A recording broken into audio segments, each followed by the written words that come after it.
someone somewhere learned this rhetorical take, and then it spread throughout the gaming community, and I can't seem to get it. I can't wash it out of my hair. Which somebody comes up to me and they go, "Look, man, this is my Saturday, and it needs to be fun, and this isn't fun for me, dude."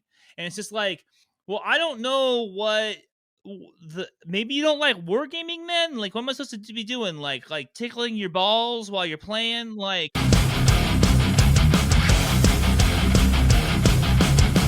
The females episode with Yeah, Sean. I saw That you was did a good laugh. females episode. I was like, what's that about? Is that about femstodes? Is that about? Oh yeah, it's about femistodes.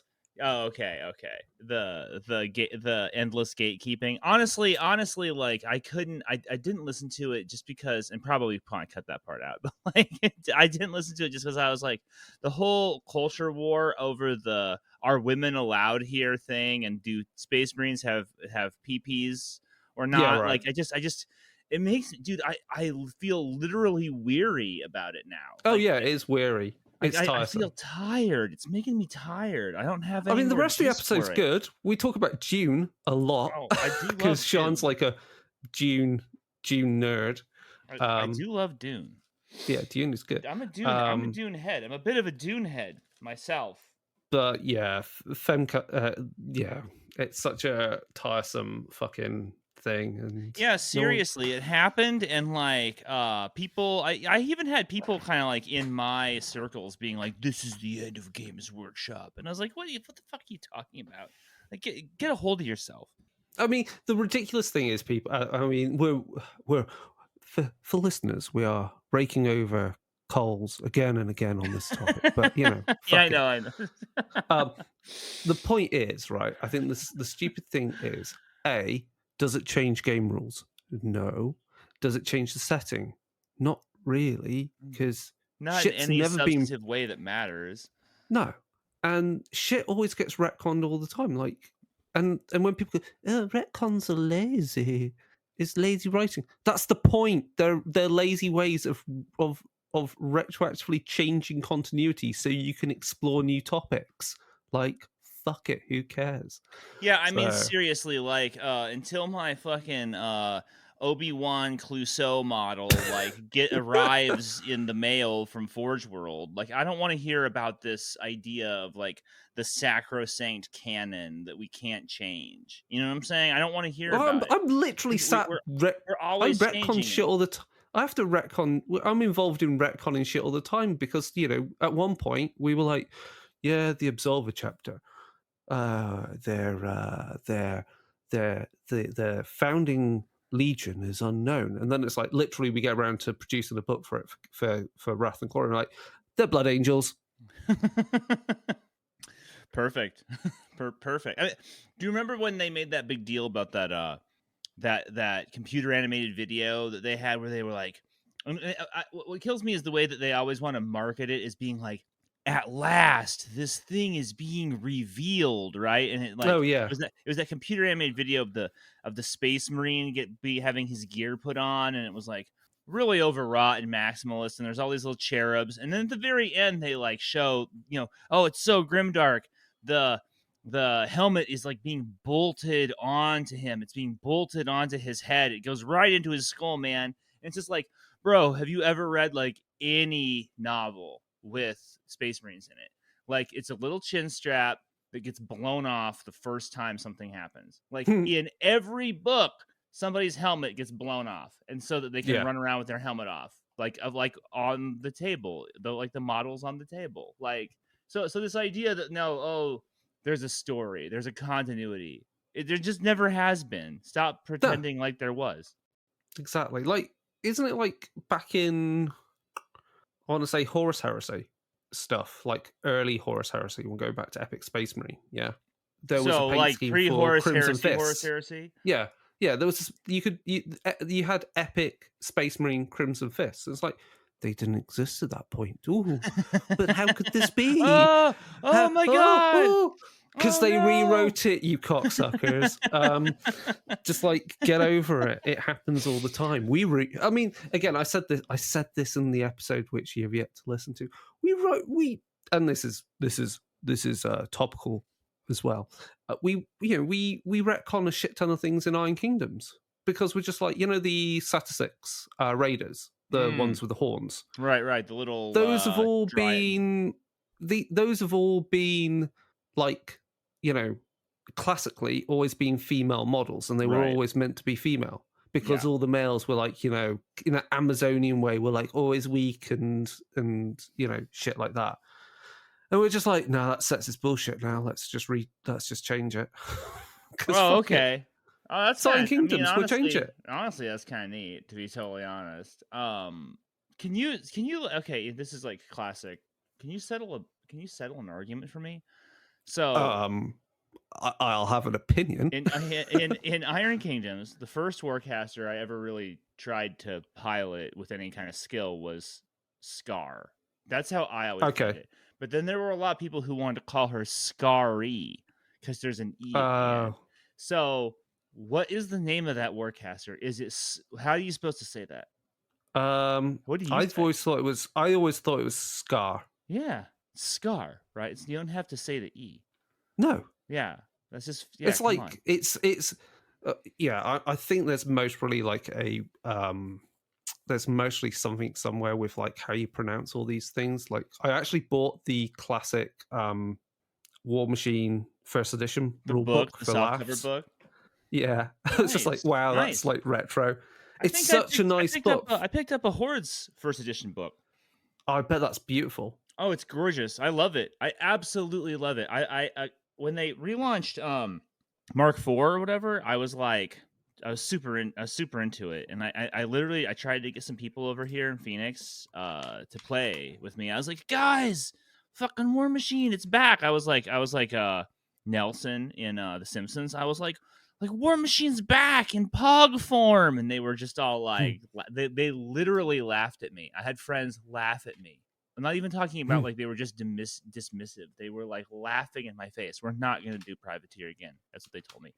Anyway, so I got in my head it might be a cool collector project to just buy and have all the first edition Horde stuff in original metal. And so as part of that, I bought the core book, which absolutely fantastic, transportative book, 100%. Sorry, you're just hearing me typing to something because obviously we're getting into the main episode soon. There's just like so much news going on. So sorry, what was that? You got because you picked up the Warmachine. I picked up one ebook, and you got some metal miniatures. I got fuck, what's his name? Thragrash. I got myself a Thragrash, which I just love that. I'm talking about the original Thragrash. I'm not talking about this resculpt.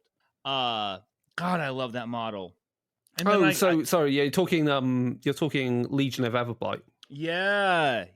Classic models. I've got some. I got some of the old edition. I got the old edition starter set, the MK3 starter set for Legion of Everblight. They're sweet. Wait, who's in that one? Fuck knows what the character's called. Oh yeah, It's got a flying thing, and it's got a thing with a crossbow, and it's got little ripper things. And you're just like, yeah, that's great. I like that. Yeah. But the very what was I going to go for? Pitch Black, the aliens in Pitch Black with Vin Diesel. Right. I heard they were going to do another one of them Riddick movies. I heard that somewhere. Yeah, they are, because Vin Diesel never has too much money and is a nerd. I love those movies. I hope. Speaking of Vin Diesel, I picked up. Have you been watching the Jugs podcast with Louise Sugden and Chris Peach and Honest Wargamer Rob? No, I skipped that. It's a good because they're all ex-GW kind of personalities who used to be doing the streaming stuff. But they talk very frankly about stuff. But they had on James Hewitt, who used to also work at Games Workshop, talking about his games design company. And I picked up the Fast and Furious board game.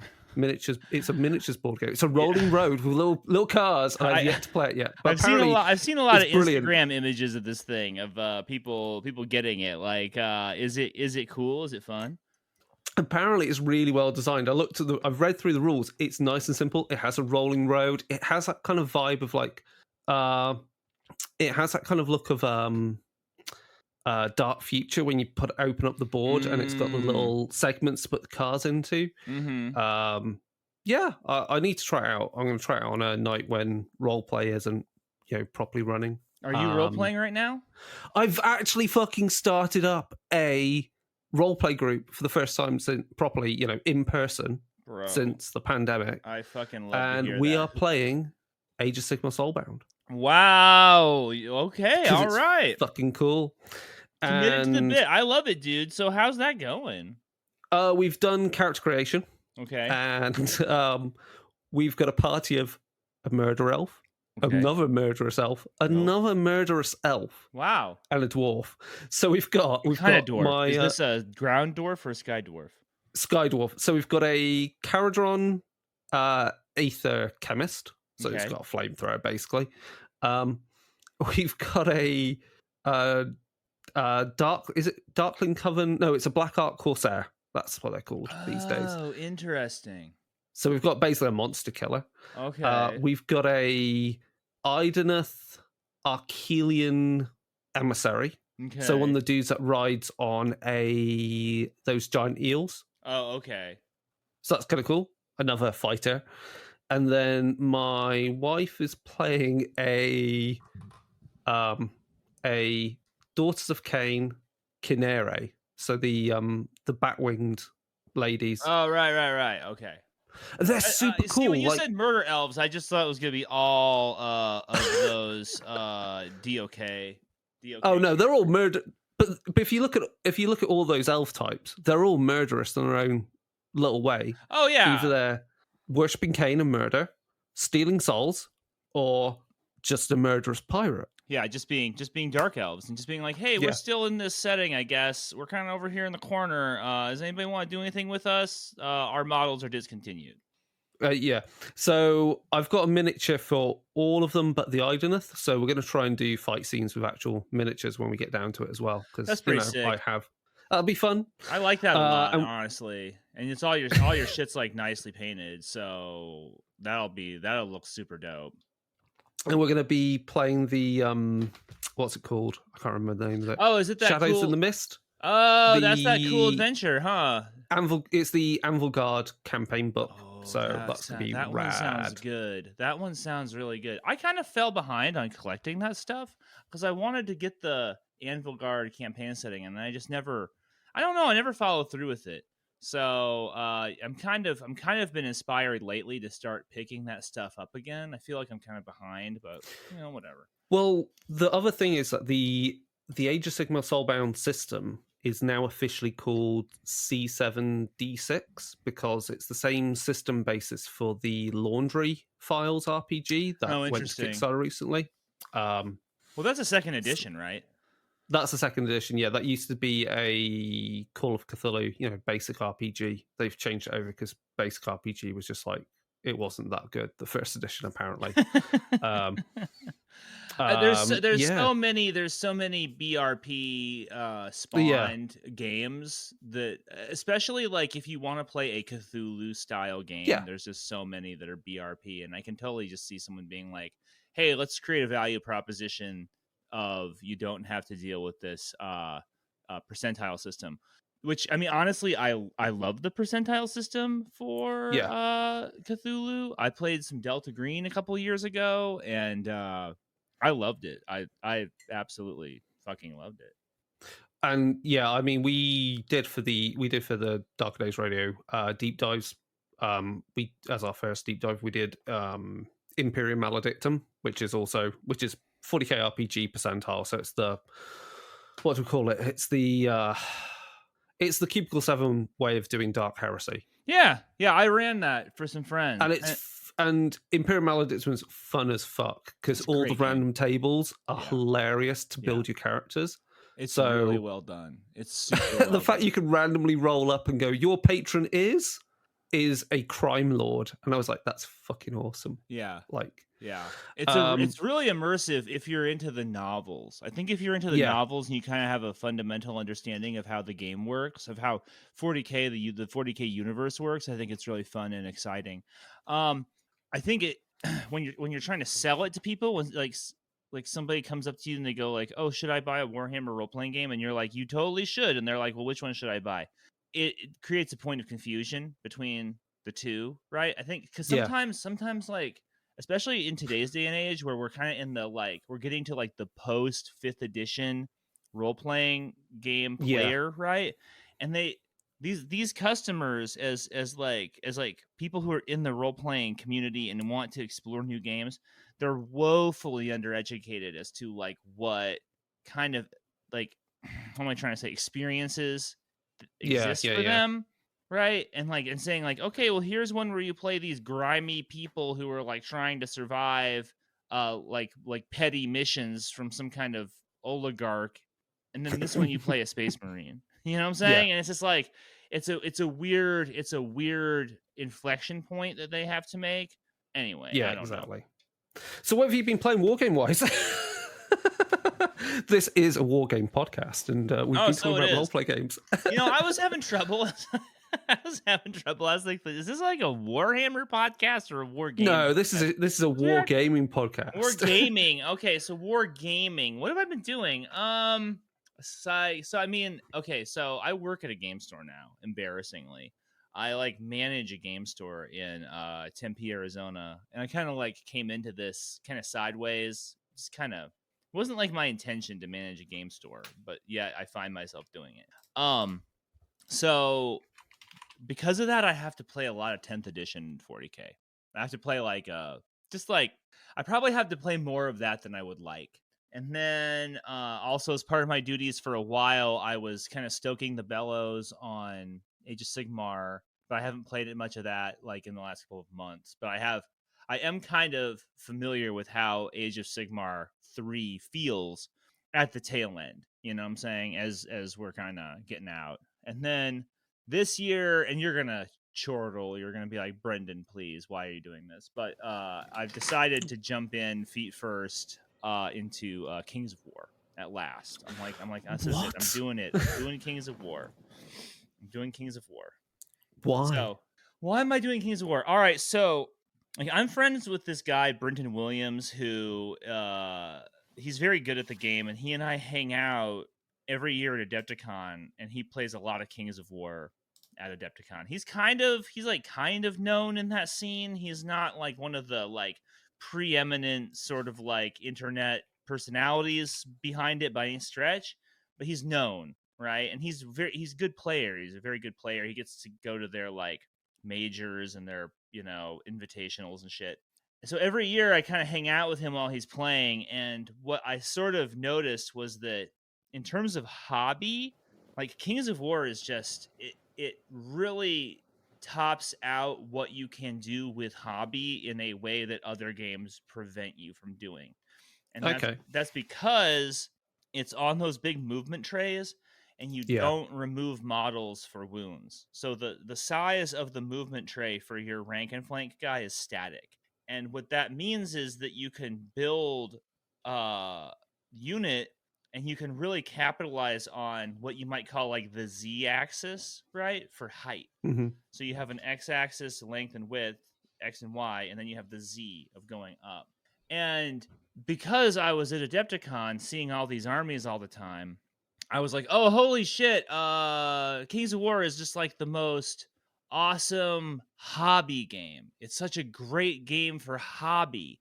And so I've been throwing myself into building this like really sort of like my Magnus Opus vampire counts kind of army, right? And it just every detail of each piece is I'm like slaving over, right? To find that the local group is sort of like people who play Kings of War, which is very small. They're kind of like guys who are like, oh, let's get some contrast paints and like stick them on a piece of MDF. You know what I'm saying? So I do think it's a very well written game, and I do think it's very tactical and tactically oriented, and I do think that the hobby element of the game has the highest ceiling of any game currently in print. But like all games, it's got these problems. Because this is the whole thing with it. Because you don't remove miniatures as a unit, Right. your rank and flank unit is getting trashed by some giant, you just mark wound markers or something, don't you? Yeah, And that yeah. means you can basically do what would be called in the Warhammer Fantasy Battle talk, unit fillers, can't you? Where Sure. basically is, as you said, it's just an excuse to go wild with your creativity. Absolutely. Absolutely 100% because you're never going to pick those guys up. So what you can really do and I kind of got into building little kind of like hills and just you can pay much more attention to the environment that the models are in, Yeah, right? And so I build little cork hills and then I would just even them out using this sculptamold stuff and it was like the first time I was using sculptamold and them putting on little trees with like little like woodland scenics trees and rescuing some walls and stuff out of old GW kits, putting them in there. And then also because they don't have to rank up or anything, like yeah, you're just putting them on the base, you can actually kind of put them in a you can pose them so that they look yeah, dynamic. yeah, You can exactly. make a little scene. And so on some level what the game really allows you to do is make these little mini dioramas that kind of move Yeah, around the board. And dude, I mean that's just I mean, dude, from a hobby perspective, there's just like nothing else like it. It's so sick.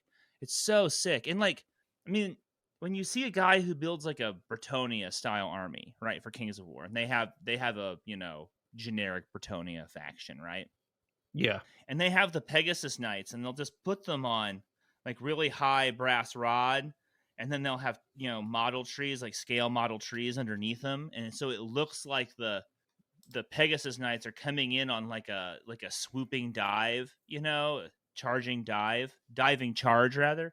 It's like holy shit. I mean, it's transportative. These models just there's nothing else in the industry like them. And it kind of kills me that like Mantic in order to be successful as a game line is actually like discouraging people from exploring this unbelievable top end of the hobby and then just being like, hey, buy our stuff. But buy our incredibly not great models. You know what I'm saying? yeah, It's Jesus. It just Mantic, like Kings of War in particular, is a game that's like tearing itself by pulling in two different directions at the same time, and it's kind of hard to watch in a certain way. yeah. So yeah, I guess yeah, I see what you mean. Like there, because the origin of King's War was use what you've got, come play us if you've got your old Warhammer armies. But now it's like, but also buy our models, and we're trying to make them better, even though they're still maybe janky. They're not trying to make them better. They're horrible. Did you see the fucking they just dropped this last week right in front of the UK Game Expo this video that like quote unquote revealing them bringing the Night Stalkers faction, which in 2019 was like a pretty good looking little faction for Kings of War, Oh, right? I know what you mean. They're the weird kind of gribbly army, aren't they? Yeah, they're the Gribbly army. They're like chthonic guys who are going to fight Yeah. you Okay. now. And then they're like, oh, well, we're going to bring them into our 40K knockoff called Firefight, which again, I've heard nothing but good things about the Firefight rule set. The rule set sounds very, very solid, right? It's like, so we're going to release some new models to kind of smooth them into this far future setting, right? And so they did this video that was supposed to be like a GW style video where it's like swooping cameras and epic music and all these smash cuts and stuff. And the models are just terrible. I mean, they're just like in 2005, if I had told my friends, "Hey guys, let's get into this game and buy these models," I would have gotten pushback from my friends. They're ugly and malformed, or at the very least, you should pay someone really competent to paint them so that they look good. But my God, I mean, I don't understand like how you can expect me to get jacked up for these fucking horrifying looking models, Take the money that you put Yeah. into that video and put it into making better models. I'm sorry. I don't know, man. I feel like a dick for saying it, but also it's kind of embarrassing. It's kind of embarrassing that like it's 2024 and they're showing you these models that would have been kind of sus like 20 years ago, you know? Hold on a minute. I need to You go look. you gotta Hold see it. on. Oh, dude, So Mantic. it's only a 30-second video, dude. You can watch Is there it. actually is it on their Facebook, is Put it? it on there. Go on YouTube. Just go on YouTube and watch it. It's like a 30-second Oh video, and it's just God, like, what am I doing? I mean, I felt Oh, embarrassed watching it. I felt embarrassed what? for them. It was like somebody showing you something that they think is like super rad, and you're like, and you're kind of thinking like, do you guys think this is good? Right, hold on. Oh, I see. It's Yeah, yeah. okay. Sorry, I'm getting bombarded by the music of it. It's like Right. It's so over the right. top.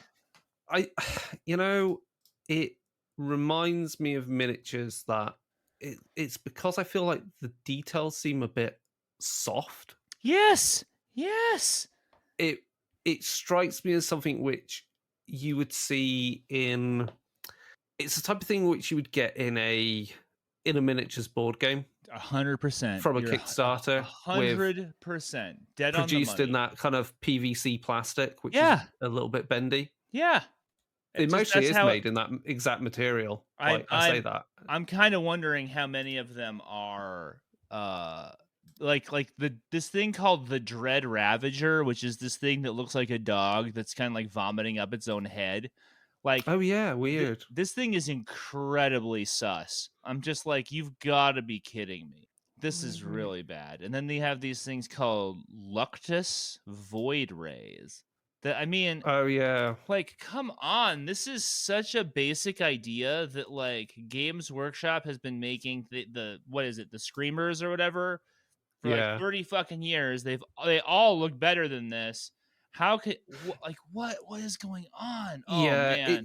it's one of those things where I feel like it's telling where the painter is having to do more work to bring out the detail that should be there or is Yeah. just about there. Again, because they're all seem quite soft Right. details. Right. And then these Luctus Void Rays are $40 American for 3. And it's like, yeah, that's funny, Fucking hell. man. That's Hold on, funny. $40. Wow, $40 for 3. Like $40. that's not gonna happen, dog. Like, I'm sorry. It looks to me like they want $30 for one of these Dread Ravagers that looks seriously like you just said, like it comes out of a board game. It's like one of those like, oh, a board game where all the swords are kind of twisty, you know? Yeah. And it's like, Wow. I mean, no, I will not be And that buying this. Night Stalker Lurker thing. Oh, the Void Lurker? It looks. It's not. You see, I think the problem is also it doesn't have a. I'm not keen on like it's almost like the silhouette of the miniature Right. of what they're showing it is not very good. That magic angle doesn't exist. No. Yeah. 100%. But like, if you look down here and you see the Night Stalker shade, right, which is this weird looking gribbly thing on a rock. This is a cool model. This came out in 2019, and I thought in 2019 they were signaling like this is the direction we are going. Right. More like this. And I was just like, well, is it as good as a GW model? No. That's fine. No. They don't all have to be exactly the same. The Night Stalker Mind Screech also came out in 2019 and also is a gorgeous model. And I would buy that and paint that today. Also, weirdly, the Night Stalker Mind Screech is $20 and it is better than the Dread Ravager, which is horrible, and $30. So they're even losing their ability to say, hey, we're the cheap GW. We're the cheap GW replacement. Yeah, I was going to say, because I was looking at the prices of these, right? And some of the stuff. And like, so the Night Stalker Strike Force, right, is 80 quid UK. Sure. So what's that in dollars for you, that Night Stalker Strike Force? $140. $140. So that's about the same price as a Warmachine MK4 starter currently. Depends on which one you're getting. I think for the MK4 okay, let's pick Sigmar. I think they're 200 for the MK4s. Right. Okay. So, but but you can compare it to a Combat Patrol pretty easily. A Combat Patrol is like is 160. You can get them down to like maybe 130 depending on where you shop, and it's just like yeah, you're gonna get a lot more models here, but I feel yikes. like I have to put more effort into painting them though, because the details are soft. And you see, I think a lot of people look at these and they go, "Oh, they look like shit," so I don't have to put any work into them. They just go, "Oh, contrast. I'm glopping it on. Fuck it. No one Yeah, cares." I guess if you do slap chop, or you do an airbrush slap chop, then you'll get like 80% of the way there. But not You everybody's got could. an airbrush. Yeah.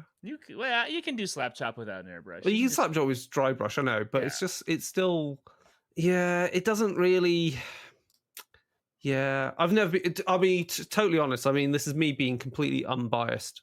Is I'm not. I've never really been a fan of any of Mantic's designs for anything they do. Yeah. I feel really Well, bad saying it, but nothing has ever made me go, "Oh yeah, I like that." Like I haven't liked their sci-fi stuff. I don't like their fantasy stuff. It's just there's just something about it just says I don't know, just kind of like it's just soft. dude, it's like GoBots. It's the GoBots of miniatures, and it's just like it's like the we have Transformers at home kind of fucking vibe. You know what I'm saying? Like, But do you know what's hilarious? We have to work out where in that analogy is, right? If this is the GoBots and GW is the Transformers, then where the fuck is Confrontation? Because that IP got bought up by I want to say it got bought up by Mythic. but it Hold hasn't it on. been like just mired in litigation for like years now? Because I keep Um, seeing like these attempts to bring Confrontation back. it's been a long road, but I do believe that it's not Mythic, it's Monolith. Oh, they're all these fucking companies. Monolith.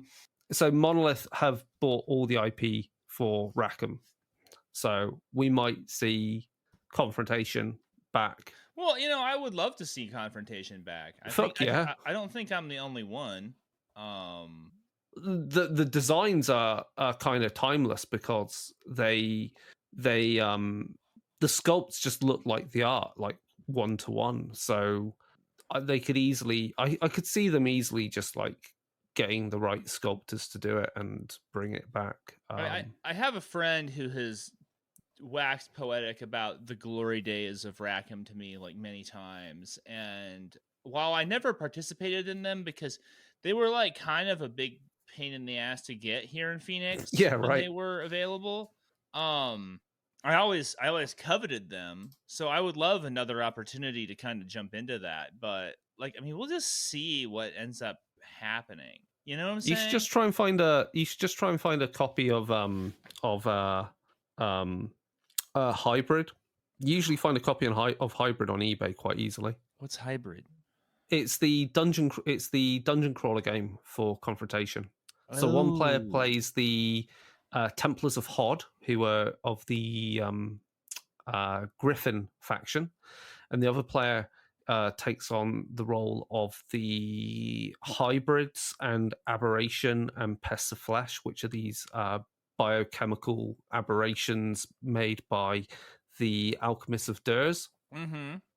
And basically the plot line is like, as Templars, you've been sent into these laboratories to wipe out these monstrosities that have awoken because some mystical alignments occurred and shit's just turned back on. Mm-hmm.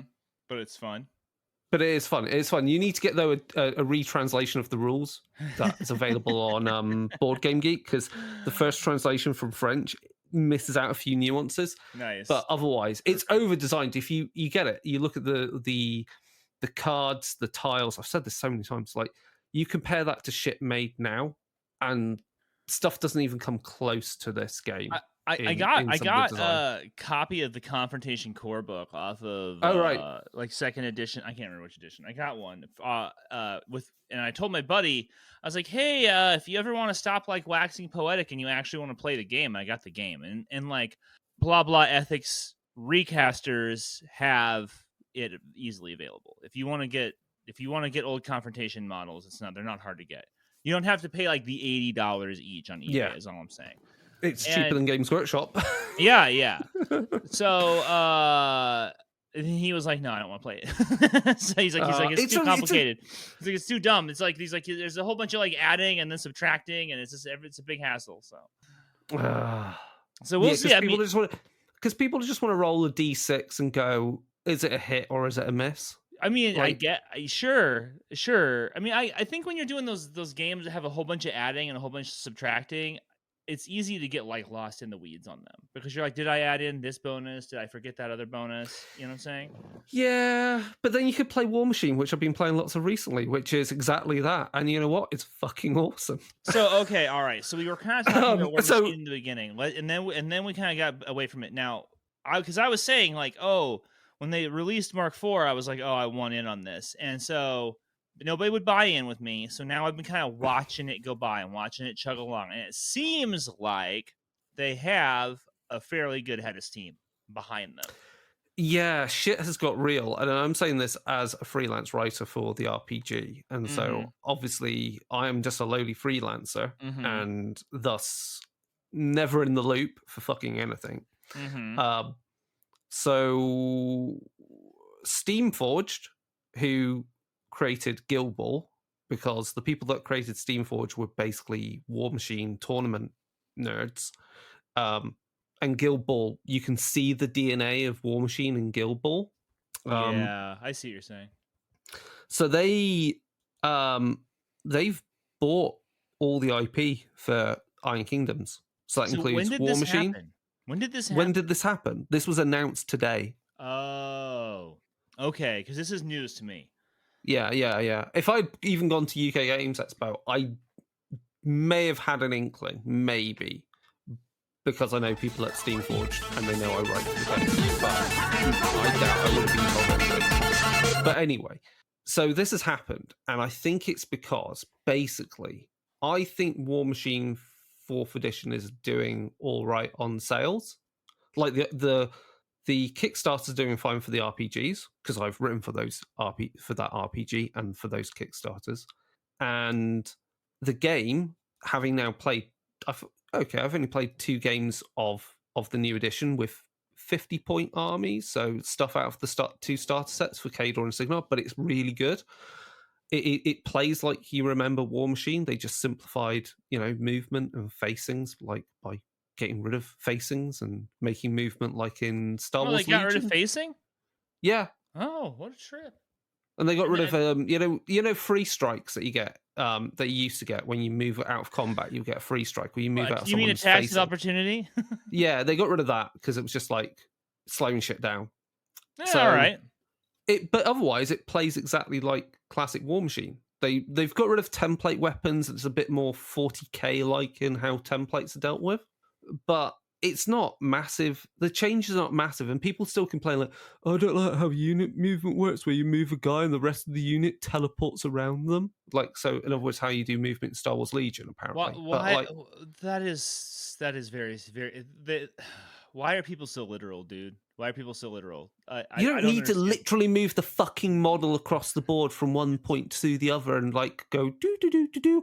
I stand here now. It's like, literally, if you move the one model, they've got to be in unit currency. Where else is it going to fucking be? Yeah, seriously. Like, right? I don't understand the problem. The movement in Legion is actually, I think, one of the best things about it. It's very fast, and it ends up being kind of like how you do movement in a game like 40k anyway, right? Where you take the people who are in the front, and you create like a little barrier, and you're like, okay, now I'm just gonna populate these guys in behind them, right? Exactly. It's literally that. That's all we ever done. It's just spelled out in rules exactly what everyone was fucking doing anyway, right? So who the fuck cares? You would think, right? I mean, yeah. So anyway, yeah. So I think basically my view of this is that the game has got to the point where it is clear that the IP is still loved, still wanted. The miniatures are still kick ass. Like my mate, who I've been playing Warmachine against, used to have a Sigmar army. Now he wants a Sigmar army again because he's like, shit, look at these, they're magnetizable. I can swap all the heads and arms around and have a different warjack each game. And the app supports that, and the app actually works. And then you look at what Steamforge are mostly thinking is, hey, with our money and our access to European market, with Privateer Press helping mostly because Privateer Press aren't locked out for this, they're still involved in development and manufacture, as far as I understand from what I've read. I think between the two, you basically have a better global distribution going on and better manufacturing, because then you could see them go, right, let's make these things that we've already got the files for 3D prints. Why don't we make them plastic and use your magnets in them, right?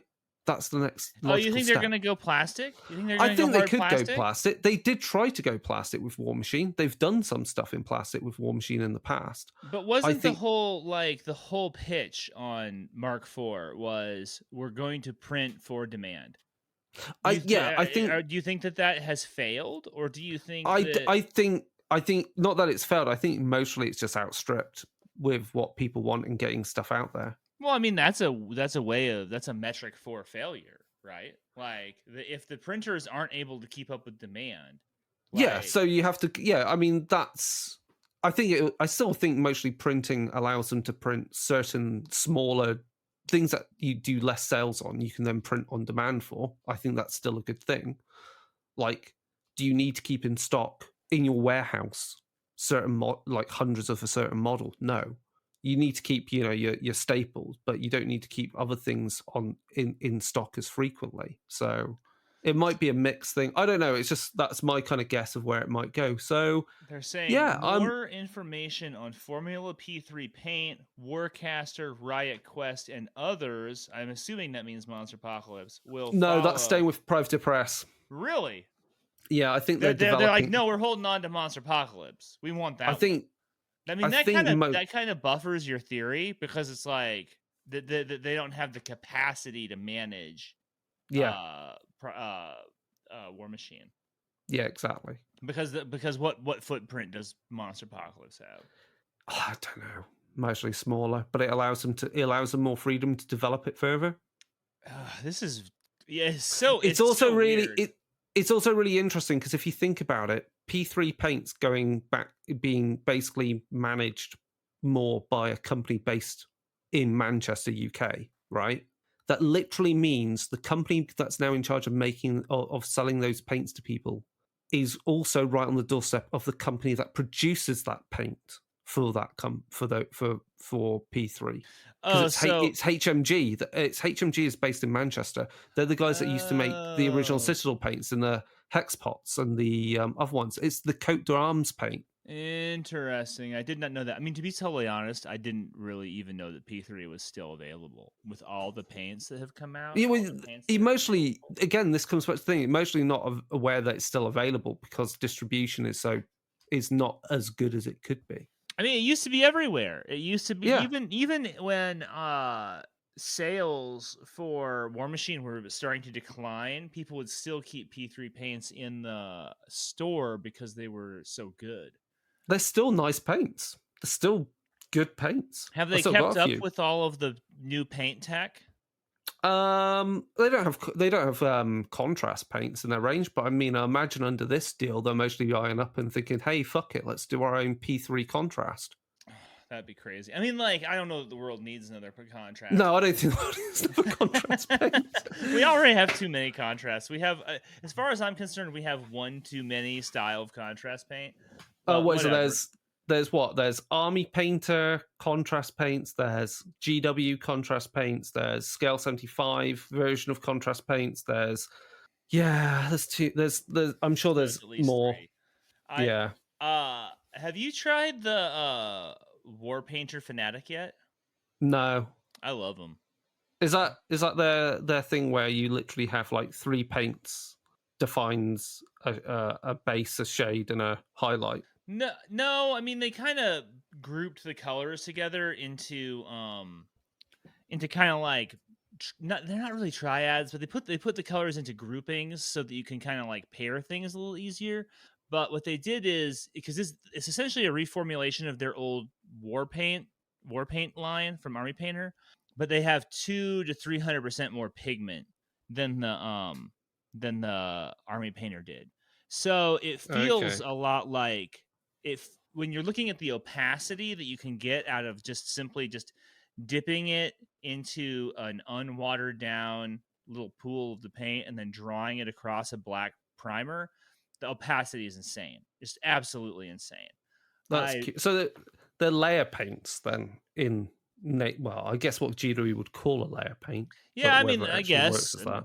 Yeah, I mean they're good paints. They're really solid. That's paints. interesting. I'm moving over to using a lot of them. I've been using a lot of them on my vampire army. I think they're fantastic. I think they're fantastic. I'm like, I mean, looking at my table, I've got either GW contrast paints because I'm a lazy fucker on certain things, or I've got Scale 75 because I like Scale 75's paints. I like their metallics. Their metallics are fucking awesome. Oh yeah, I use Scale 75 metallic, and then you know, I use some contrast. I know I give contrast a hard time because I talk about like glopping it on, and that's probably kind of mean, kind of gatekeepy. I don't know. What the problem that I have with contrast is the fundamental idea that painting is not fun and it's part of the hobby that should be avoided at all costs. So here's this workaround tool that can keep you from actually having to paint. You just have to kind of color by numbers and then you can go home. I don't care for that. I don't care for that philosophy. But in terms of coverage and color, there are some very good paints in the contrast line, and I would not argue that. Yeah. So yeah, Warmachine, interesting news. Yeah, crazy. But I like I say, I'm actually totally into the new edition. I love the way the app works. I keep saying it to people, if you've played Warmachine before, and you're thinking, should I get back into it? It's pure nostalgia because it hasn't at its core, it hasn't changed. And they've just finessed it, and the app actually fucking works to manage, all the hit locations on the warjacks or whatever, and the damage, and you can click on on your warcaster. Say you're looking at your warcaster, you can go like, that looks like a cool spell, but I don't know what the fuck it means for certain things. There, you can click the question mark button, and it tells you which bits on a card or a unit you can then dig into, and then you click on the little question marks that appear on the card, and then it comes up with like explaining the keywords that are related to that thing. It's just totally accessible in a way that a Games Workshop app is not for their games. No, it's a really good app. I when Mark IV dropped, I subscribed to it because I was very optimistic, and I was like, oh, I'm gonna subscribe to this app. I'm gonna start reading everything. I'm gonna get all involved, and then I unsubscribed because I literally couldn't get anyone to play the game. But certainly at around the same time, the 40K app, the new and improved 40K app dropped, and you're really right in the comparison because it's just night and day. It's just absolutely night and day, like in terms of the functionality. Whereas, I mean, if you pay the subscription fee to get the Privateer app, the app actually gets better. Whereas, it gets better with time. Like, it gets better with time, unlike the 40K one that gets worse every couple of months. Because this is the crazy thing. They go like, hey, they're like, hey guys, we're bringing out a new Crix army, or at least, well, we can now say Steamforged Gaming is bringing out a new Crix army, right? So they've done all the reveals of like what the mini is going to look like with the art, and then doing some of the renders. And they're like, oh, here are the rules for it before we've even released the model, so you can start planning your armies. And you're like, you letting us look now? Thank you. And then that is pretty dope. And then they also keep releasing, like, whether it's the tournament stuff, if you're interested in scenarios for that, or narrative scenarios are on the app, they keep releasing some more in there, or all the fucking fiction.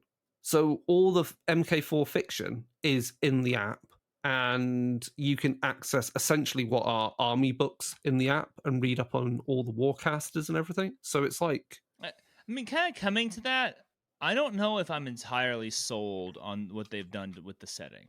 What are your feelings on that? Because one of the things, I'm a biased motherfucker. You are a biased motherfucker. So it's true. It's true. I can acknowledge that. But I came to it and I was like, oh, cool. Like, I'm gonna be able to play Terminus again, and I want to play Terminus, and play Scar and all this shit, right? But it seems like the story has moved past these characters. And I get this feeling that, like, while there are legacy versions of them available, that at some point they will kind of discontinue like that particular mode of the game, you know?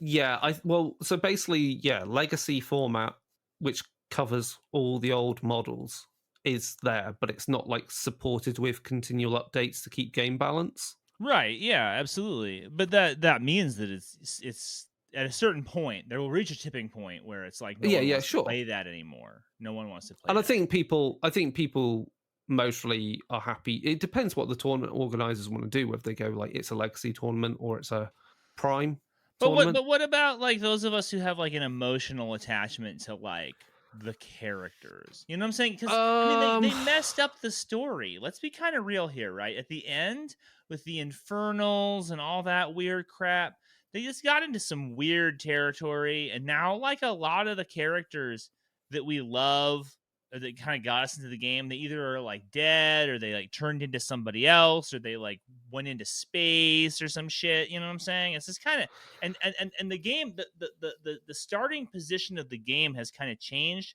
from to have almost kind of a World War One vibe to it. I mean, it always had a little bit of a World War One vibe, but the characters seem so much more modern in the way that they're presented. I think so. That for me, the setting's gone from being a Napoleonic fantasy setting on the cusp of a industrial revolution Yes, yes, to a pre-World War One cusp of a diesel punk evolution. yes. I agree. That's actually a really succinct way of putting it. Well, I say diesel punk, but it actually also covers galvanic because you're getting electricity and everything. Mm, And you know what? I know that's well, it's weird because obviously certain fantasy elements, tropes are maintained because of how magic works. When you've got a segment that has magic, shit's not going to ever work the same way. Like it's why people still use swords and shields because like bullets don't do the same thing because of whatever weirdness and alchemy and blah blah blah. So the world doesn't evolve as our world has evolved by going from we don't need horses anymore in warfare, whereas they're like, yeah, we still got horses. They're just wearing fucking armor. But you know, at least I think the thing is like the setting. I like the setting has evolved, and I like the fact the RPG, like speaking for the RPG, you can run the RPG to represent pre MK, well, round about pre MK1 or mid MK2 to MK3 or between MK3 to MK4. mm-hmm, mm-hmm. So that's where the RPG really is. So all the new warjacks that you see in the war game aren't detailed in the RPG because Right. that's set about another 5 or 10 years on from the RPG. Mm-hmm. Is that because that's how much time has happened? I'm surprised it's that that little. I kind of had this feeling when I was first kind of slushing around in it that it was like longer. I had this feeling like it had been like 100 years or something. But like, No, I guess it's only about 20 years difference between MK3 to MK4. oh, okay. Maybe it's a bit more than that. But then that represents the fact that you know technology evolves due to war. Sure. Okay. Yeah. Quite rapidly. And I will say, as much as I'm being a gloomy Gus about it, being like, well, I want everything to be the same forever. It's like, well, you know, it is kind of Play 40K then. To have, yeah, I know, right? It is neat to have a a game that it has a different positionality than just like because for Warhammer Fantasy kind of has staked out this fantasy game that is like the 30 Years War, but not the 30 Years War, right? And then there's a lot of stuff that has kind of coalesced around that. And it is interesting to have a game that is different, right? It's not just another version of what if the 30 Years War had Tolkien in it? You know what I'm saying? Yeah. So I shouldn't complain too much. It's nice to have something a little different. I always did feel though that there was something sort of uniquely American about Privateer and about the way that Warmachine felt. And it is a little bit weird to have like probably our greatest miniature game product sort of like exported to the UK. you know what I'm right. saying? Like to like the home of it all in a certain way, you know? Yeah, it's it's interesting. It is kind of American because like there's certain themes which are being explored in that. So like how in previous editions of War Machine you had Storm Knights. Mm-hmm. They so now they're not called Storm Knights anymore. They're Storm Legionnaires because all the events of like the the mainly because of the Infernals invading and like wiping out quite a lot of the population and also some other diseases that hit. It means that in order to replenish the ranks, Signar has moved more towards I think more is basically moved more towards a democracy with a monarch. Mm-hmm. So you don't have Storm Knights anymore; they're Storm Legionnaires, so that anyone can be a Legionnaire. You Mm-hmm. don't have to be part of the landed gentry. So it's kind of interesting. The setting is moving in that I direction. do like that. I do like that.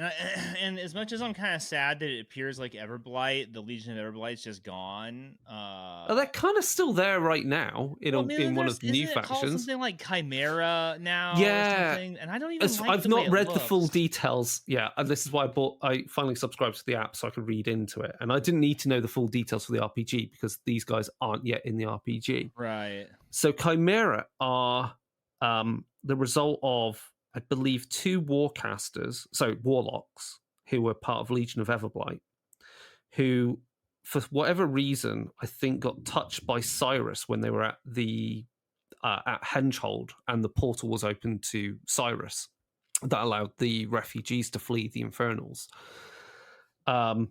So they're a weird amalgamation of kind of the biological weirdness of Everblight, but with the technological madness of Cyrus. Mm-hmm. So they're biomechanical. Mm. Yeah, it's not resonating. I liked the snow dragon thing. That was cool. Yeah, I'm sure we'll get some Everblight like stuff. Or when I say Everblight, I mean Dragonblight. Because there are other dragons out there, not just Everblight, Right, which also right. create their own spawn. So we might And get that was always Everblight, something but a cool. different flavor. Yeah, we kind of wanted to see that. Always want to see that. I'm stoked as fuck for Necrofactorium, and I'm not. Oh fuck yeah! I've been telling everybody that like, okay, no, I'm seriously jumping into the game when Necrofactorium drops, and they're doing pre-orders for it now. So like, I think I could sell you on Orgoth because I've read up yeah, on Orgoth now, and or Orgoth are fucking bitching. yeah, no, So Orgoth, dude. Once they had the big monster thing with like the weird yeah, plugs in its back, I was like, Orgoth's pretty dope. I could see it, but I look, if I'm gonna do it, I want to do my Crix boys, and I can't get my Crix yeah, you boys, want so your I'll do these chickens? Necrofactorium. I mean, that has a nice ring to it. I'll take it. Yeah, I really like it. And then there's some Iron Liches, I think, are in the yeah. are in the starter, which I mean, look, of the things that have come out, it's kind of like the Cawdor release, where it's the thing that feels like the closest to the original, Oh yeah, Kador is solidly still classic War Machine. Yeah. And so I'll take it. I'll pick it up. I'll pick it up when it becomes available. I wanted to try and stock it in the store that I manage. But I'm not gonna lie, dude. This revelation about this Steamforged thing, I am now feeling a little gun shy. I kind of going Yeah. I'm at a spot where I'm like, okay, I was ready to put the pedal down on this thing.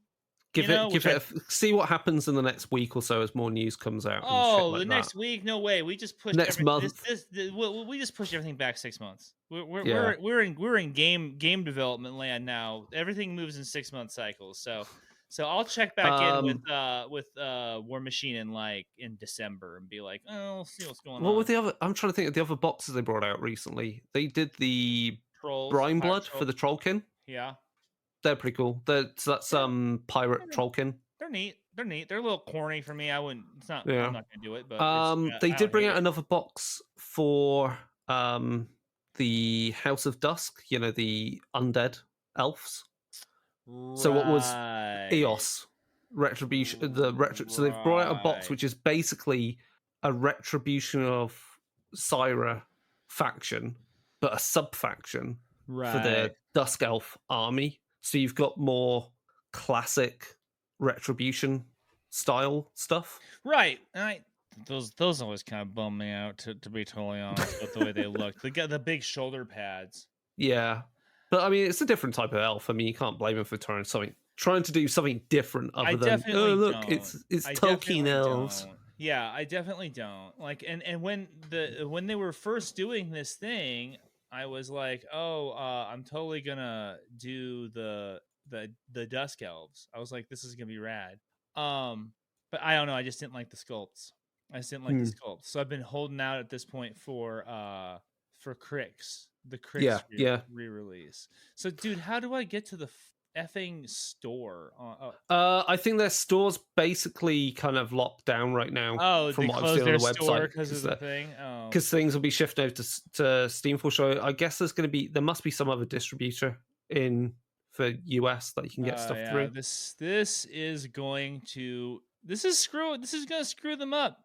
This is It gonna always screw them takes up. time when you do shit like this, though. It does. This is just but the thing is this is I don't know if this was a good move. I mean, look, what do I know, dude? I'm not anybody important. I'm just some guy, but like they have been trying to right the ship for like a year and a half, 2 years now. They've been trying to show everybody, "Hey, we're real. We're back. We don't just fuck things up all the time." And I feel like this. I just feel like the timing on this is not great because they were really getting their legs under them. Well, You know? I think the time. No, if you think about it, I think maybe the timing is. If it wasn't now, it would be the other side of Gen Con. And I think this is so they can get this all sorted and ducks in a row ready for Gen Con. You think this is going to be squared by Gen Con? Well, because Private Press is still manufacturing miniatures. They've said that. They're still manufacturing the miniatures for the short term, All that I right. understand. Well, we'll see how So it if that goes. means they can sort out stock and everything while Steamforge, is arranging stuff at their end to have most probably manufacturing occurring there, then fine. If it means Steamforge can then bankroll a bigger presence at Gen Con. I mean, look, here's my great fear. I just hope they don't turn Privateer into what we were just talking about with Mantic, where it's like, oh, here's these because you were the one that pointed out to me that they are the ones that do this what's it called? God tier game.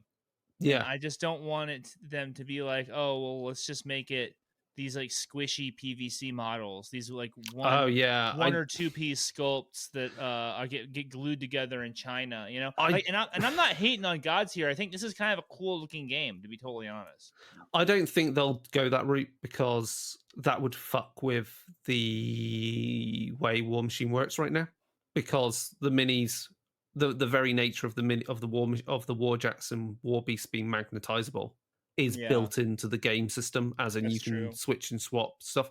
So honestly, I don't think they'll go down that route, and I think they won't go down that route because the people that own Steamforge are also, like I say, were massive Warmachine tournament nerds back in the day. I mean, you can kind of see that in a certain sense, I guess.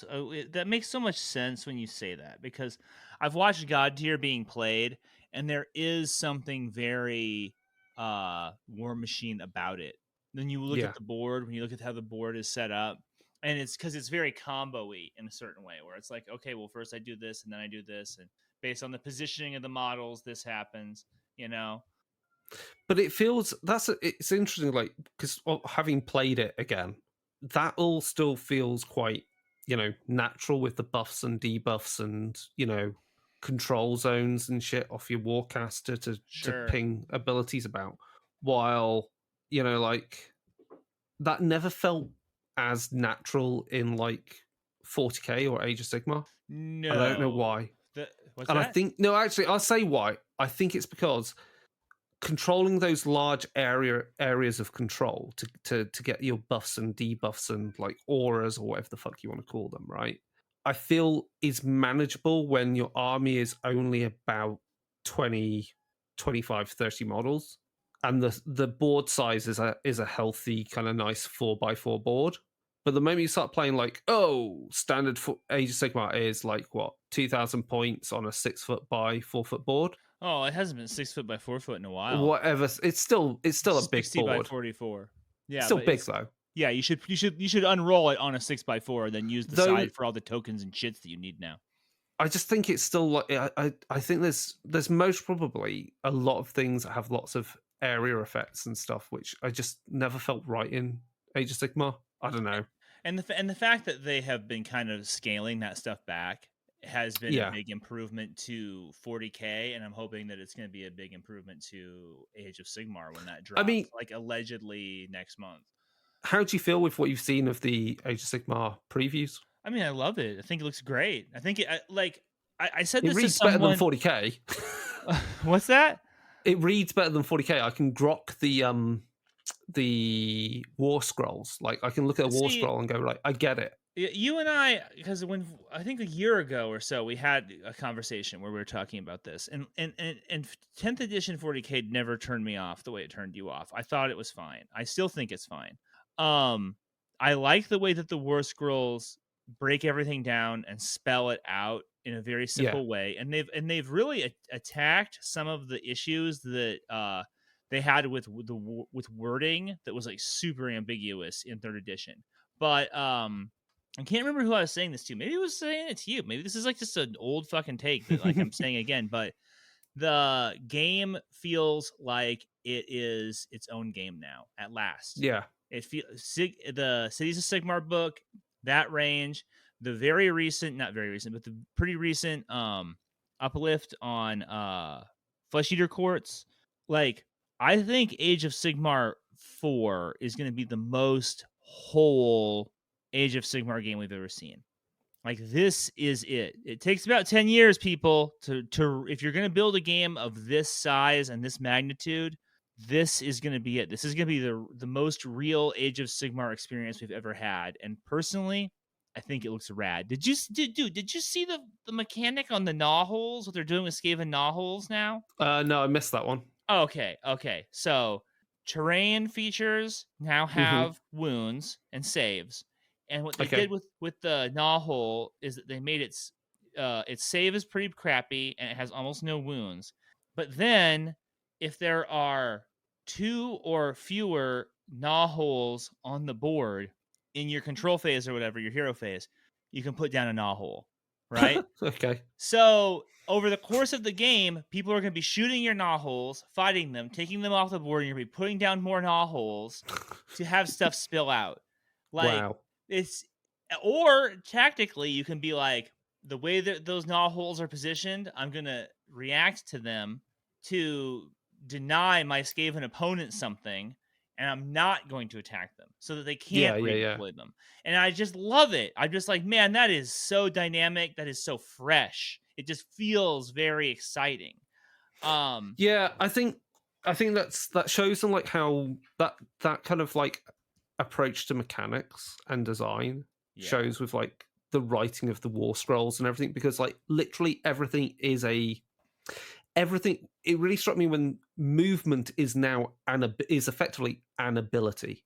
Like literally everything is an ability which occurs in particular phases as detailed on the ability, and the ability has a color code to say what phase that is. Because then that means when something goes redeploy, it's basically going, this is a movement ability, but may be done outside of when movement abilities are normally triggered. Yeah. So No, then I see exactly what you're saying. so that's why, as you said, the language of everything becomes concise and clear, and that to me is great, because that's the same thing with like going back to Warmachine with movement. Like everything is either a movement or a reposition or a charge, and those occur like the way those are written is clear, and it doesn't matter which faction your warcaster is from. A named spell is the same as a named spell in another warcaster, has exactly the same rules description, like verbatim. Mm-hmm. And that I still felt in 40k 10th they kind of still fucked that up. Yeah, there are little ones. They tried to bring it back. They tried to get everything on the same page, but then they didn't. Yeah. And there's a bunch of stuff that triggers at these different points, and the command phase or the movement phase or whatever.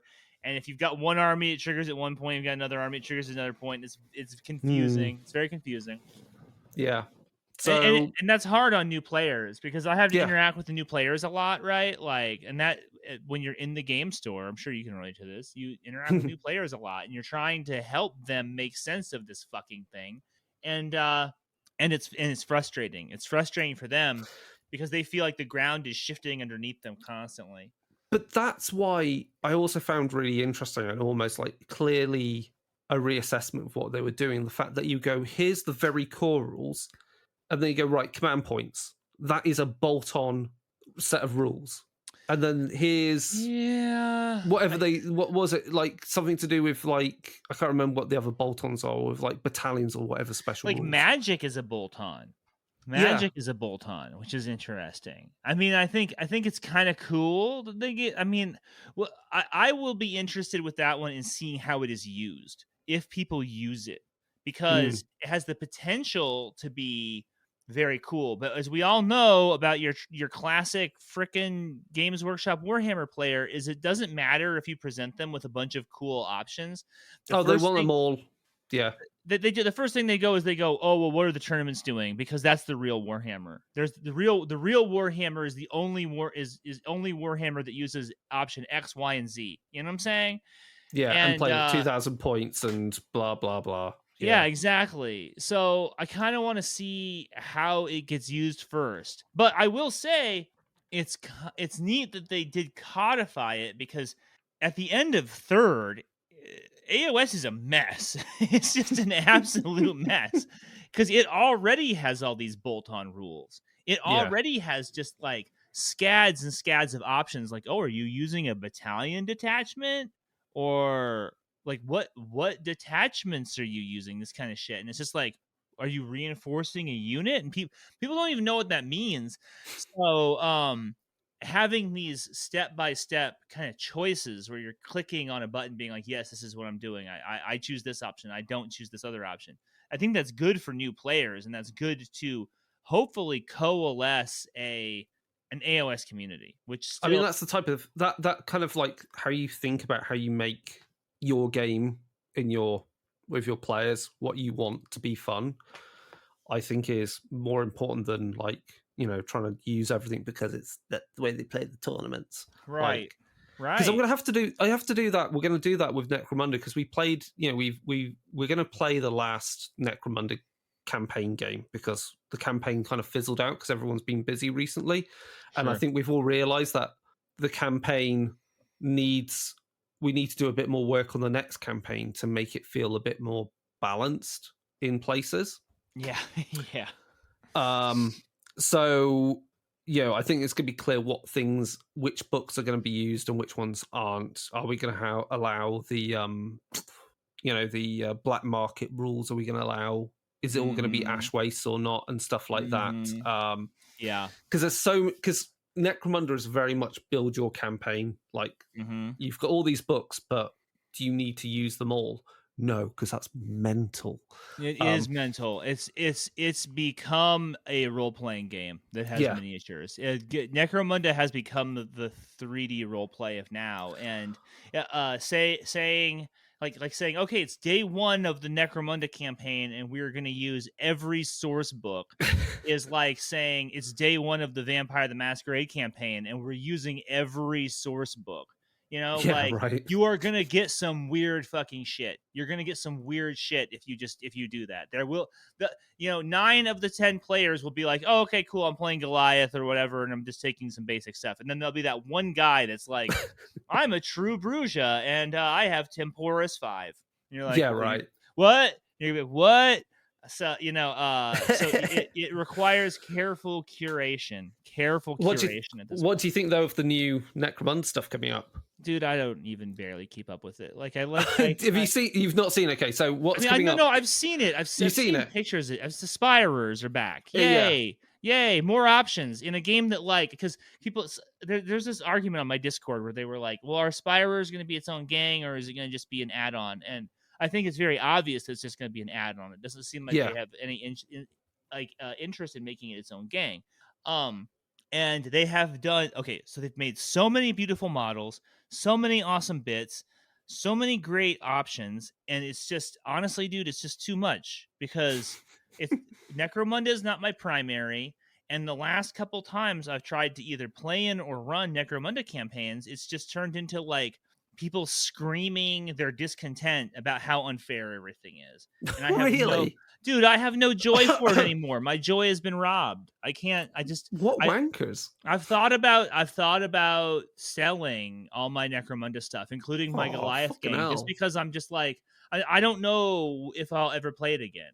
Like, and somebody was like, "Oh, well, you should play like OPR or Gang Fight or something." And I was just like, "Fuck off! I don't want to play these." I picked up Planet 28, Okay, which is a miniatures agnostic gang fight type game. sure. Have a look at I that. think there were some guys playing it at Adepticon when I was there. I think there were some guys playing it on some very cool Necromunda boards. Who the fuck is playing Necromunda expecting game balance? That's what if you're playing a campaign, that's what the arbitrator's there for. Dude, I look, man, I don't know. Like, I've had. I mean, you and I could do a whole episode. Maybe we should do one about like running campaigns, about running miniatures campaigns, and like what goes into it, and how just like exhausting and draining it can be, and how I don't know. The last couple that I have done have not.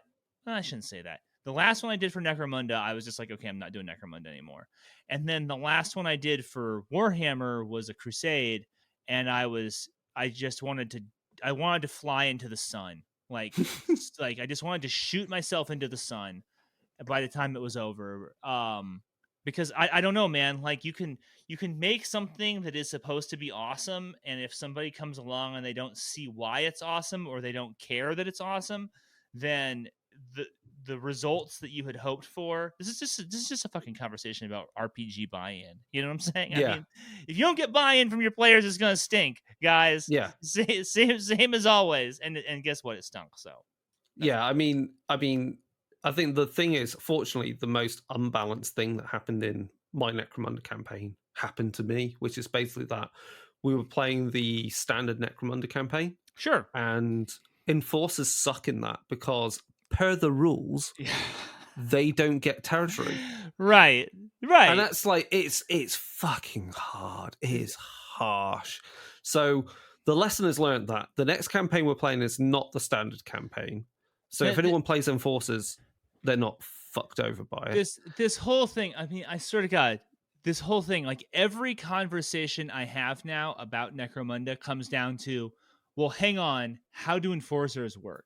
Because enforcers, I mean, maybe you should just eliminate enforcers. Maybe the next Necromunda campaign you say, don't play enforcers, play anything but enforcers. Oh no, yeah. Next campaign I'm running, I will have my enforcer gang will be there, but they will be there entirely to be the tooled up NPC arbitrator gang to go. Your gang is, at least 30% more powerful, bigger, richer than all the other gangs. Clearly something's happening off the books, and the enforcers are here to sort it out. Going to turn up. Like I just feel like with enforcers and the way enforcers are written, it seems like that's kind of what they want you to do with them, is that they are the NPC faction that are played by the arbitrator. Yeah. And if you don't do that, which I don't think there's anywhere in the book that it says this is the NPC faction, it should only be portrayed by the arbitrator. I don't think it says that. But then if you try to play them as a PC, you get one of two things happens. You either have to make some house rules, so like some rulings that say either A, arbitrator or enforcers are on hard mode and you just are playing on hard mode, or here's this other set of rulings that makes them the kingpins of the entire fucking underworld, and now you have to contend with them. And either way, people are just going to start squealing so loud. It's not fun. It's just absolutely not fun. The thing is, in the classic campaign, they don't get territory because the thing that apparently means that it balances that they don't get territory, and therefore the creds and shit from the territory, is that when one of your gang members dies, you get a free you get a new recruit completely free, right, with armor and a stub pistol, tooled which up. is like 100 creds in its own right. Mm-hmm. So you're kind of like, why are you squealing? And I kind of playing them, kind of just learned, yeah, that's kind of nice. Because when it did happen, I was like, that's great. Because when I killed other people's gangers, they were like properly like shit. I just lost like 130 creds there or more. Right. It's And bad for that's them. just, whereas like that's why I think some of the other campaigns, like the the Uprising, it makes sense they just work like other gangs because they're taking territory to make it safe. Or what's the other one? But where do you get the Uprising campaign book now? Uprising campaign is in Book of Ruin. In the Book of Lore is the Enforcers rules, and I'm trying to think what the campaign type is. It's the rackets campaign. So rather than taking territories, you take control of rackets, and rackets are like drug dealing or something like that. And enforcers are allowed to take over rackets. And then if you've got the Ash Wastes campaign books or any of the narrative campaign books, enforcers work like any other gang in those. So like you could be taking over in the Ash Wastes, like taking control of trade routes, which again makes sense for the enforcers because they go, hey, it's safe, but you have to pay us. So yeah, it just seems like they were written originally very early on to work with the basic campaign type, and they tried to do something narrative for it. But as you chuck in more stuff to the basic campaign type, it gets out of whack quite, and especially towards the tail end of the campaign. But they also have their own campaign goal, which is to have the highest rep. So you can try and be not the highest reputation. What's their thing? No, you're trying to ensure that no gang has any higher reputation than the other. So you're trying to be peacemaker. Okay. So you're kind of trying to play a different game, and they're trying to force that kind of narrative experience by you not taking territories, and that's why it feels like you're playing on hard mode.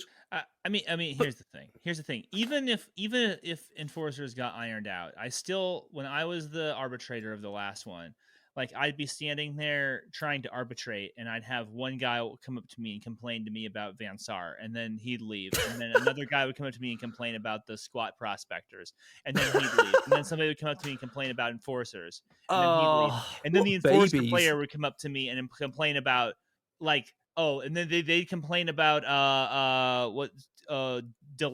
Oh, Delac. Why is Delac broken? And it's just like, okay, every gang is fucking broken in Necromunda in their own unique fucking way. Yeah, so I can't do it anymore. I told them, I was like, look, if I ever run Necromunda again, which I probably won't, I'm gonna run House of the Outcast. And everybody just has to build their gang out of that same book. And you can just build, and that way you all have the same shit. There's no like, oh, why does he get all this plasma at the jump? It's broken. You know what I'm saying? Everybody has the same shit. It's just what you do with it. Just move your models around and then you roll sixes, God. I keep wanting to run, so I think in the next campaign that I do run, I want to run the gangs out of is it Book of Outcasts? Yeah, that's such a sick book. Because it has the you can run gangs based off each of the crime mercenary groups that you can hire. So like the coal traders. Oh, right. Like water syndicate. Yeah, and those you can instead make a gang. You can make gangs around them. Mm-hmm. And I'm like, yeah, it'd be cool to play a bunch of space pirates, like smugglers. That'd be cool. Yeah. I just like. I mean, this is the thing. You can do all this narrative shit, and people get all het up about like, oh, plasma. Yeah. Oh, Van Sar with auto firing las guns. Oh, I'm all pinned. It's like, then if you know you're fighting fucking Van Sar, stay in cover, you dumb shit. Well, I mean, the thing is that people, right? It's like, and they come to this, and someone somewhere learned this rhetorical take, and then it spread throughout the gaming community, and I can't seem to get it. I can't wash it out of my hair, which somebody comes up to me and they go, look, man, this is my Saturday and it needs to be fun. And this isn't fun for me, dude. And it's just like, well, I don't know what maybe you don't like wargaming, then? Like, what am I supposed to be doing? Like tickling your balls while you're playing? Like like the process of playing a war game is this give and take process, and you win some and you lose some, and you Yeah. lose some pretty badly, but sometimes you win really badly. So it's supposed to And all you know kind of what? come Everyone out in the laundry, dude. and what's the thing? You both win, no matter who wins or loses. Is if you have a good time. A good time, and you might go, "Wow, that was a cool narrative that It came was a out of cool that." thing. It was a cool thing that happened. Wasn't that funny? Yeah. But no one. Can you I don't imagine know, if man. people come up with this? Because you get this with Warcry, and I'm just finishing painting Corvus Cabal before they go out of print, obviously, because I bought some. Unreal that they're doing that. I know, right? But yeah, like Warcry. Can you imagine people getting hep over Warcry? Because Warcry can really fuck you over, not by choice of gang, but just the random choice of deployment zone and mission Yeah. Oh yeah. and twist. So Yeah. I've played 2 games. I played a game recently against one of my friends, and he was playing, the relatively new Wild Corp Hunters. Sure. Yeah. Yeah, who've got crossbows, right? And I was playing, I don't know what the fuck were they? Vampires, the Eskurgan True Blade vampires. Nice. I love those models. Right. What do I have 0 of? Shooting. What does he have? Shooting. What was the twist? Pitch black. So anything with over range of 3 inches can't be fired. No line of sight. and he's just like, well, that's how it is. And you're like, that is how it is. And we were like, but look, the terrain that we're using today is a graveyard, and you're up against vampires. It's like, it sucks, but narratively, it fucking makes sense. And also, this is an opportunity to try and make something out of it, and try and do something like no, do not go softly into that sweet night. You know what I'm saying? Like, I mean, like just have like the tiniest bit of grit. You know what I'm saying? Yeah. Like the tiniest.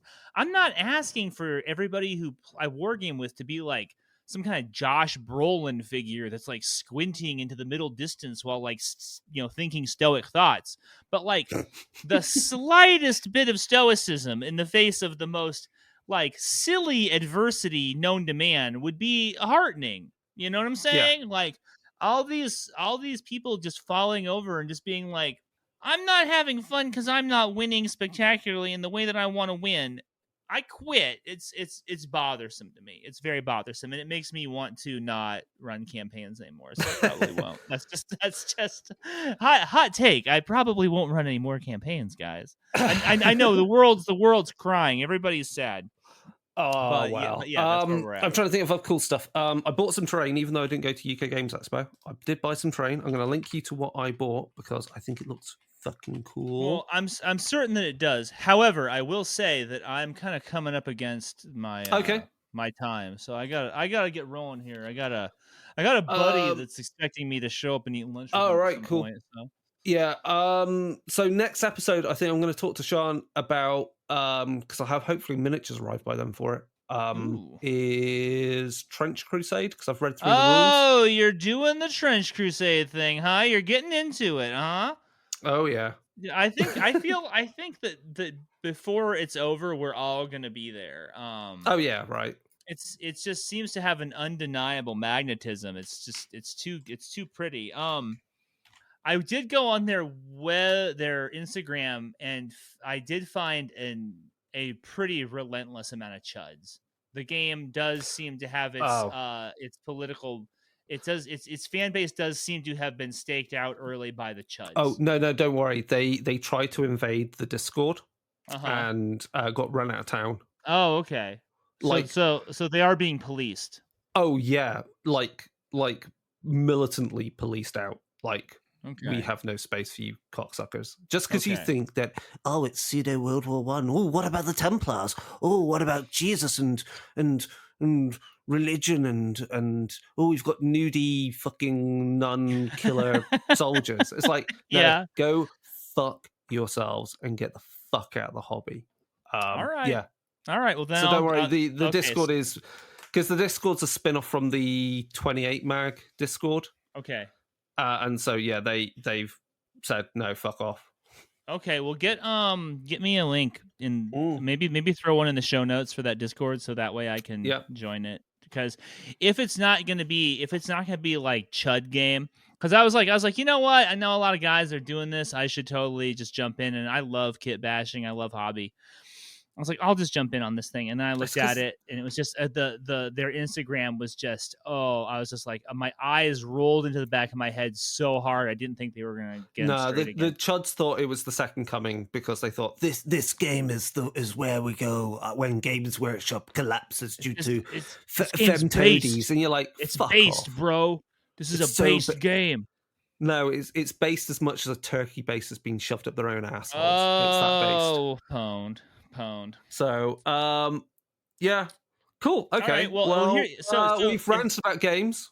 Yeah, ranting. You guys got some good game rants here. Not terrible. I'm rusty as fuck. I haven't really been doing a lot of podcasting lately, but I did want to, while I had the opportunity to be on your platform, make a real quick announcement, which is that Richard, and I know that you friend of the show, Richard from Full Metal RPG, is he's leaving Arizona. He has to move to he's moving to the Pacific Northwest to pursue a new job.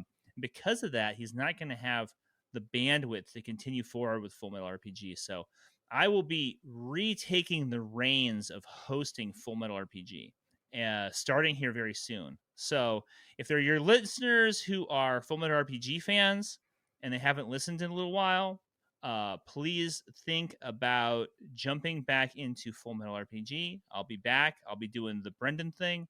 And Chris, what topics and stuff are you going to cover? Here's the deal. This is the new format. Okay, it's gonna be me because when we have these big groups of people, right, it's very hard to maintain them because of scheduling and because of like what happens in people's individual lives.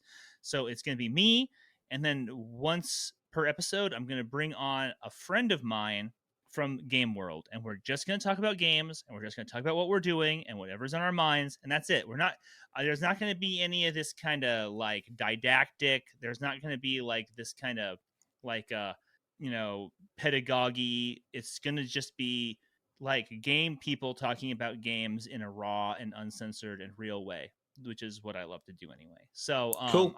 I am hoping that you and Mike will consider coming on. Yeah. Awesome. And I mean individually. I don't mean like it's not like you guys got to be a team. I'm just really looking forward to cracking into it with you guys. I can't wait. I've got plenty to chat about of different games. Excellent. Right, okay, we're gonna wrap this up. So this has been Realm of Fire. If you didn't realize, I don't think we even fucking said that. I don't think so. I don't think we mentioned that. But yeah, Realm of Fire. This is Realm of Fire, a wargaming blah blah blah blah blah. No, this is Realm of Fire, a wargaming podcast where we swear a lot and don't take anything very seriously whatsoever. If you like this, obviously you can contact us at darkerdaysradio@gmail.com. Come over to anything that is Darker Days Radio, Instagram, Threads, Discord. You'll find links, wherever. Obviously, go for Realm of Fire for Brendan's podcast. He's taking the reins on that and Full Metal RPG. Yeah, check out Full Metal RPG on your Discord or on your podcast catcher, and then on Instagram you can find me. I'm Death by Role Playing. Death by Role Playing on Instagram.